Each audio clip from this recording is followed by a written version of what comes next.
ಮುಖ್ಯಮಂತ್ರಿ ಸಿದ್ದರಾಮಯ್ಯ ಅವರು ಈ ಬಾರಿ 1.15 ಲಕ್ಷ ಕೋಟಿ ರೂಪಾಯಿ ಸಾಲ ಮಾಡಿ ಬಜೆಟ್ ಮಂಡಿಸುತ್ತಿದ್ದಾರೆ.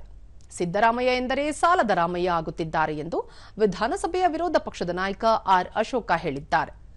ತಿಂಗಳಿಗೆ 4ರಂತೆ 36 ಬಾಬ್ತುಗಳಲ್ಲಿ ಈಗಾಗಲೇ ತೆರಿಗೆಯ ಹೊರೆಯನ್ನು ಹೆಚ್ಚಿಸಿದ್ದಾರೆ. ಕೇಂದ್ರದಲ್ಲಿ ಹಣಕಾಸು ಸಚಿವೆ ನಿರ್ಮಲಾ ಸೀತಾರಾಮನ್ ಯಾವುದೇ ತೆರಿಗೆ ಹಾಕದೆ ಬಜೆಟ್ ಮಂಡಿಸಿದ್ದು, ಆದರೆ ಸಿದ್ದರಾಮಯ್ಯ ಅವರು ಸಂಪನ್ಮೂಲ ಕ್ರೋಢೀಕರಣದ ಸಲುವಾಗಿ ಸಾಲ ಮಾಡಿ ಬಜೆಟ್ ಮಂಡಿಸುತ್ತಿದ್ದಾರೆ.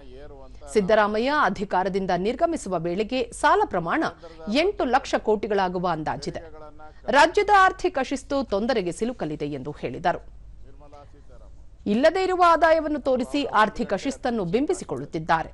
ತೆರಿಗೆ ಸಂಗ್ರಹದಲ್ಲಿ 48% ಸಾಧನೆಯಾಗಿದೆ. ನಿಗದಿ ಮಾಡಿದ ಅನುದಾನದಲ್ಲಿ 40ಕ್ಕಿಂತಲೂ ಕಡಿಮೆ ಹಣವನ್ನು ಬಿಡುಗಡೆ ಮಾಡಲಾಗಿದೆ. ಖರ್ಚು ಮಾಡಲು ಸರ್ಕಾರದ ಬಳಿ ಹಣವೇ ಇಲ್ಲವಾಗಿದೆ. ಹಿಂದೆ ಬಿಜೆಪಿ ಆಡಳಿತದಲ್ಲಿ 24,000 ಕೋಟಿ ರೂಪಾಯಿ ಸಾಲ ಪಡೆಯುವ ಅವಕಾಶವಿದ್ದರೂ ಆಗಿನ ಬಸವರಾಜ ಬೊಮ್ಮಾಯಿ ಅವರು ಸಾಲ ಇಲ್ಲದೆ ಬಜೆಟ್ ಮಂಡಿಸಿದರು ಎಂದರು. ಕರ್ನಾಟಕ ಲೋಕಸೇವಾ ಆಯೋಗದಿಂದ ನಡೆಯುವ ನೇಮಕಾತಿಯಲ್ಲಿ ಅವ್ಯವಹಾರಗಳು ಹೆಚ್ಚಾಗಿದ್ದು, ಈ ಬಗ್ಗೆ ವಿಧಾನಮಂಡಲ ಅಧಿವೇಶನದಲ್ಲಿ ಚರ್ಚೆ ಮಾಡುವುದಾಗಿ ತಿಳಿಸಿದರು.